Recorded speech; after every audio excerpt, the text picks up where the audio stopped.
Okay, let's go.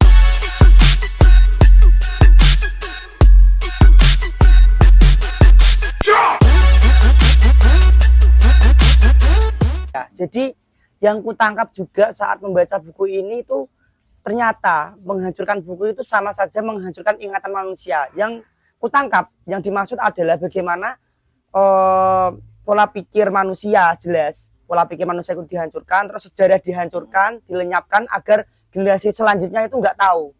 Sebenarnya sejarah yang sesungguhnya itu apa sih?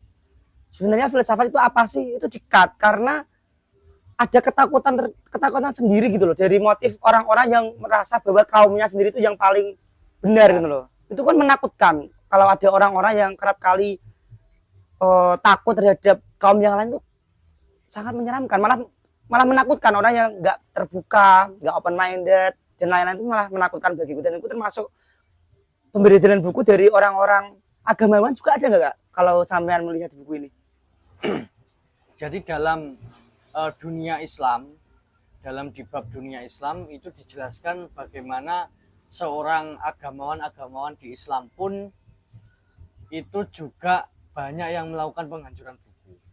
Nah, jadi kan dulu waktu Islam pada saat rame-ramenya perang, itu dijelaskan baik di Arab ataupun mungkin di Palestina, di Yaman, ini dijelaskan di sini.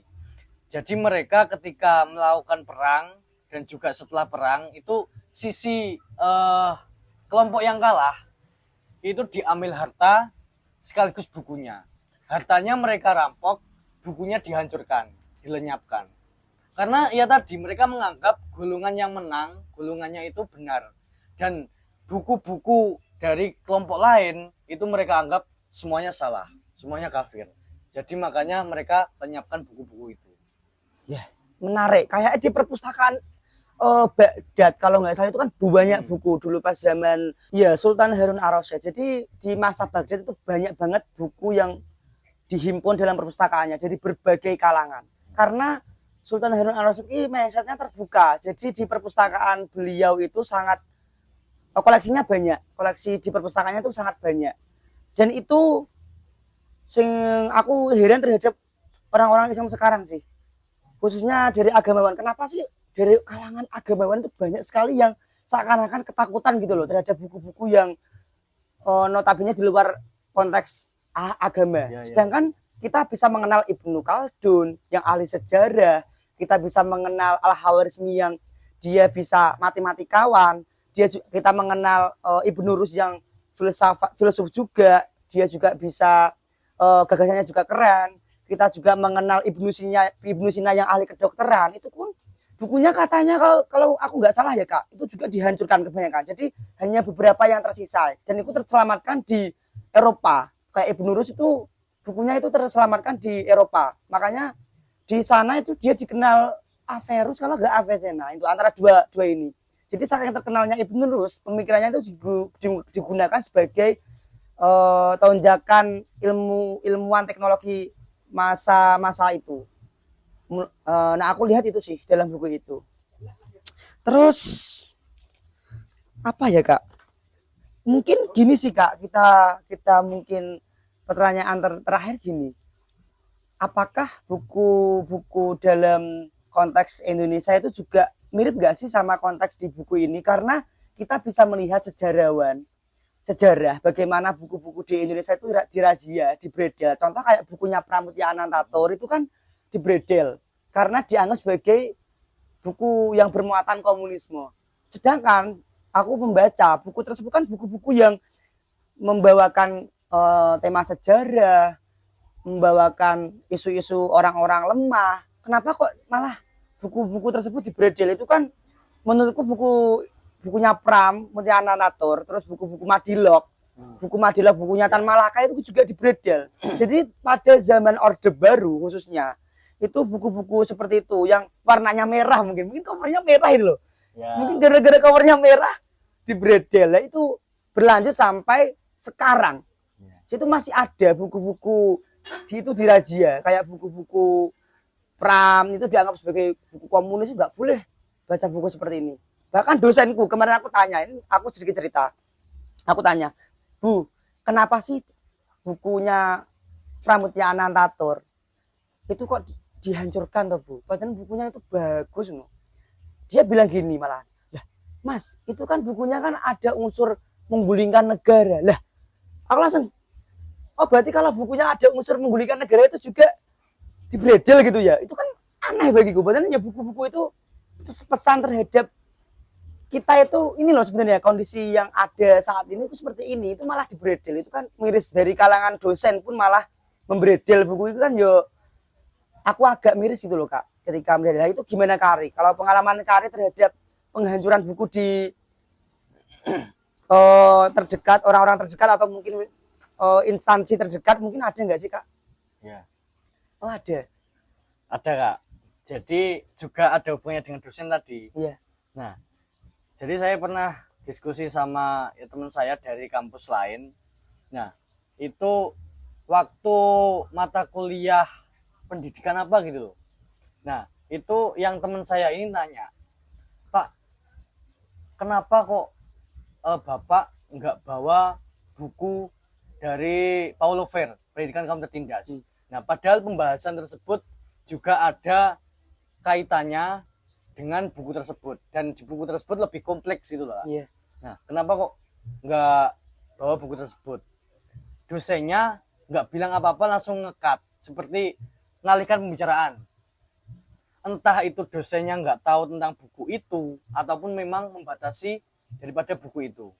Nah, ini mungkin kesenjangan daripada pendidikan kita juga, Iya. dari kaum-kaum terdidik, yang memang kalau dijelaskan dalam bukunya, salah satu bukunya Paulo Freire kan juga, yang mendidik itu sebenarnya juga ditindas. Jadi bukan hanya yang dididik. Jadi katakanlah guru ataupun dosen itu sebenarnya juga ditindas. Ditindas oleh apa? Ditindas oleh kebijakan daripada kepemerintahan, yang mana mereka mentabukan hal-hal yang memang seharusnya itu menjadi bahan pembelajaran yang lebih efektif di ranah pelajar-pelajar ataupun mahasiswa. Nah, itu dari sistemnya sendiri, kurikulumnya sendiri sudah mentabukan terkait hal itu. Makanya mereka juga nggak bisa apa-apa si pendidik tersebut, si guru-guru ataupun dosen-dosen tadi. Nah, itu yang mungkin ada kaitannya dengan di Indonesia. Kemudian ada lagi, ini konteks ke pondok pesantren. Nah, jadi saya ada beberapa cerita yang ini bukan dari saya sendiri, pengalaman sendiri bukan. Kan Cak Lontong itu kalau nggak salah pernah bilang, kita jangan hanya belajar dari pengalaman kita sendiri. Pengalaman orang lain pun juga bisa kita pelajari untuk evaluasi diri kita, kan gitu. Nah, jadi dari pengalaman beberapa teman saya yang di pondok, itu katanya di pondok itu masih berlaku kayak pemberedelan buku. Secara gini, contoh gini, kamu di pondok harus bukumu harus buku mata pelajaran sekolah, kalau nggak gitu harus kitab. Ketika pondok tersebut menemukan buku-buku yang lain, contoh komik, entah itu komik genre apapun, ataupun buku, apalagi buku bacaan seperti filsafat atau apa, itu langsung dibakar.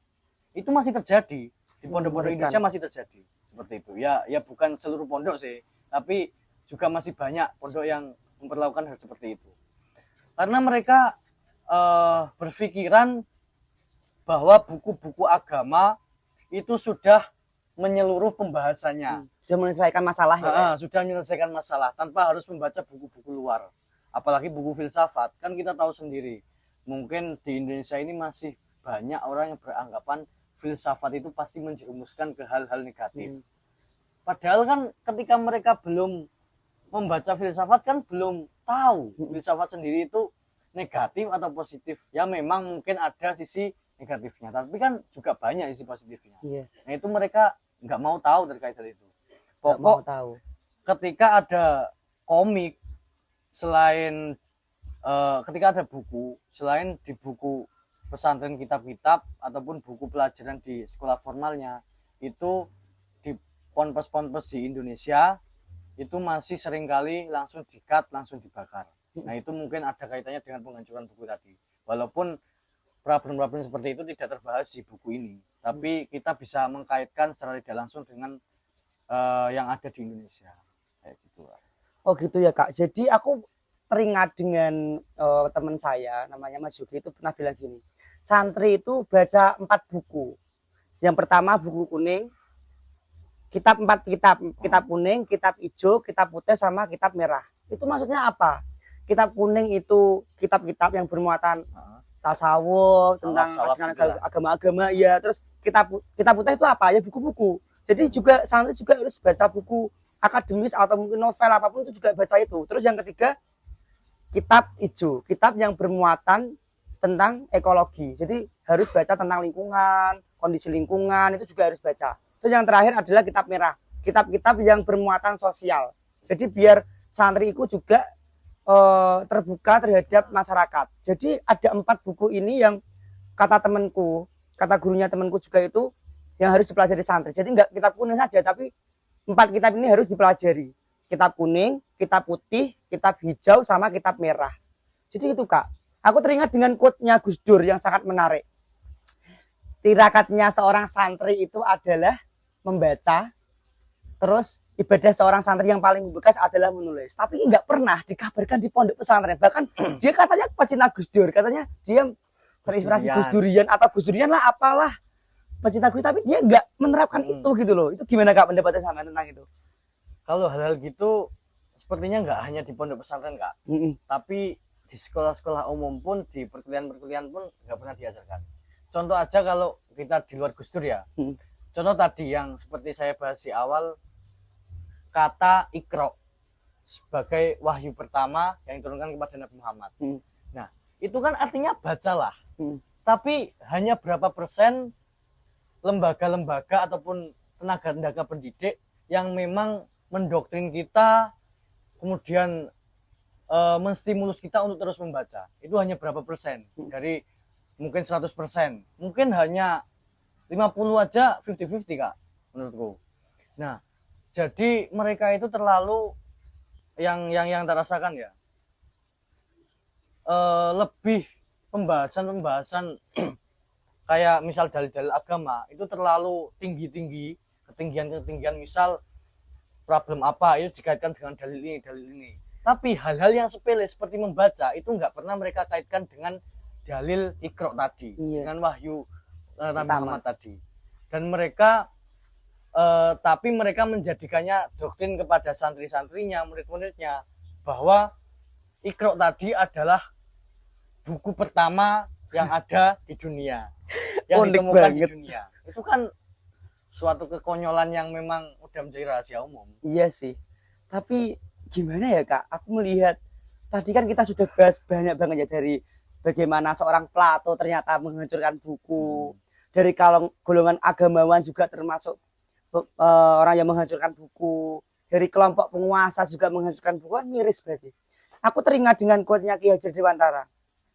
Dia percaya bahwasanya bangsa yang kuat, bangsa yang dia itu menang, itu bangsa yang banyak yang membaca, bukan bangsa yang sedikit membaca. Itu saya sepakat. Jadi orang-orang yang suka memberi jual buku, mengajar buku itu orang-orang yang mungkin mindsetnya itu hanya ya wes lah iki sing paling bener ngono loh. Jadi yang lain itu salah. Mungkin itu juga bisa dikaitkan dengan kata Bung Karno yang jas merah. Jangan sekali-kali melupakan sejarah. Nah, yang mana buku-buku sejarah pada zaman dulu, baik itu di Indonesia maupun di luar negeri, itu banyak yang dihanguskan. Untuk apa? Untuk melindungi daripada pemikiran-pemikiran yang tadi, yang terlalu open-minded, yang terlalu radikal. Nah, itu kan sangat bertentangan dengan kalimat Soekarno yang jas merah tadi. Itu sih Kak. Lucu sih. Jadi gimana ya, bangsa ini itu tidak takut terhadap bangsa ini takut terhadap ini aksara, takut terhadap tulisan. Tapi dia nggak takut sama orang. Kalau membunuh orang itu kayak berani, tapi kalau sama buku itu loh, menurutku sama buku itu takut loh. Kayak seakan-akan buku itu menghunuskan pisau. Padahal manusia itu juga bisa menghunuskan pisau, tapi buku itu banyak ketakutan. Buku kayak tulisannya ini itu takut. Manusia itu takut untuk membaca. Gimana Kak, menurut sampean kayak teman-teman kita yang mungkin belum membaca, bisa sampean motivasi biar dapat membaca? Gimana Kak? Menurut sampean? Mungkin banyak teman-teman Sebenarnya kita yang belum baca. Kalau motivasi belum bisa sih Kak. Soalnya aku sendiri juga berawal daripada tamparan orang lain untuk mengenal buku. Iya. Mungkin nggak ada sih kalau motivasi itu moto yang saat ini tak pegang. Aku membaca maka aku ada. Itu mungkin bisalah untuk dipikir lebih luas lagi terkait kalimat tersebut. Itu aja. Iya. Mungkin satu kali lagi quote dari saya juga dari Najwa Shihab. Cari satu buku, maka bacalah buku yang kamu sukai. Itu aja sih. Karena aku meyakini bahwasanya buku-buku juga itu akan menemukan pembacanya. Meskipun buku-buku itu dibredel atau mungkin buruk bagi orang lain, tapi bukan berarti buruk bagi kita. Jadi gitu sih, tetap membaca buku. Apapun sih. buku itu, apapun genre buku itu. Iya. Yang penting baca dulu. Entah itu kamu paham nggak paham, suka nggak suka. Yang penting usahakan membaca dulu. Saya yakin nantinya entah itu di tengah halaman, di awal halaman ataupun di akhir halaman, kamu akan menemukan jiwa kamu sebagai pembaca itu ada. Iya. Seperti itu. Menarik Kak. Terima kasih ya Kak sudah Siap, sama-sama, mampir Kak. di perpustakaan Jenggala. Kembali. Kita podcast di tengah pemancingan, gerimis-gerimis, jauh-jauh dari Tuban. Mungkin ini jadi ladang kita untuk belajar podcast yang lain, buku-buku, atau mungkin kita bisa bicara pop kultur atau bicara tentang film mungkin bisa jadi. Dan mungkin itu sih Kak, terima kasih dari kami teman-teman Jenggala buat Kak Ari yang sudi untuk mampir dan mengabarkan terkait buku yang sangat berat juga, dan temanya juga buku. Terima kasih ya Kak. Terima kasih juga Kak. Saya sebenarnya tremor banget teman-teman, jujur. Karena saya orang luar yang baru kenal Jenggala itu mungkin belum ada setahun Kak. Belum ada setahun. Dan sekarang dijadikan sebagai opening daripada konsep podcast dari komunitas buku Jenggala. Itu sangat-sangat terhormat, sangat-sangat terima kasih. Dan teman-teman mungkin bisalah sekali dua kali, walaupun nggak sampean itu nggak doyan baca, nggak suka baca, tapi coba untuk berkunjung ke Jenggala. Jadi isi Jenggala itu adalah buku-buku yang memang jarang ada di luar. Buku-buku yang pembahasannya itu ditabuhkan di luar. Itu insya Allah ada semua di perpustakaan Jenggala. Amin. Terima kasih Kak ya. Mungkin teman-teman yang mau request buku atau mungkin film mungkin bisa langsung di komentar, di link komentar, atau mungkin bisa lihat di Instagramnya Jenggala, yaitu buku Jenggala. Bisa sampean komentari gitu sih.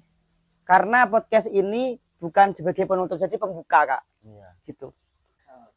Mungkin terima kasih teman-teman yang sudah menonton channel ini. Mungkin kedepannya kita bakal menghadirkan pemateri-pemateri yang suka baca buku. Karena kita akan membahas buku meskipun di tengah riuh cuaca yang tidak mendukung, terus kita juga tidak ada prepare yang sangat banyak. Mungkin itu sebagai pelajaran, bisa kritik dan sarannya sangat membantu buat kami. Dan itu jadi ladang untuk kami belajar gitu loh, sama-sama belajar. Terus jangan lupa like, comment, dan subscribe untuk mendukung channel kita. Terima kasih. Terus buat buku Jenggala. Oke.